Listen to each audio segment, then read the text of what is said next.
progetto è nato dalle persone pensionate che non ci avevano da far niente, diciamo.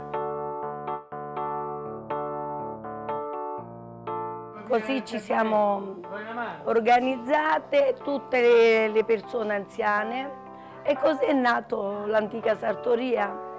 Ci sono i volontari, ecco, che fanno roba di maglia, all'uncinetto, anche la bigiotteria,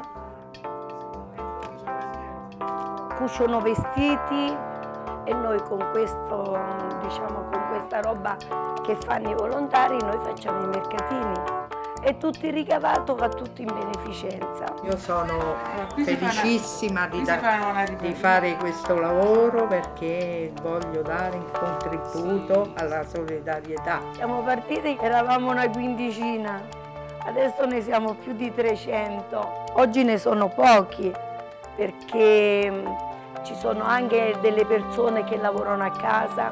Per dire, c'è una signora che ha 85 anni, che io gli porto la lana, lei mi fa i lavoretti, me li vado a prendere e li mettiamo in vendita.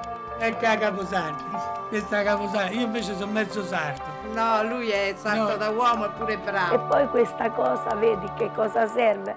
A socializzare. C'era una donna... Mica poteva sfilare un over 70. Mamma mia, certo c'è dei...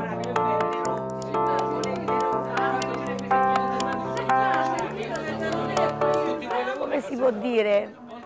Si sta bene perché non si sta soli.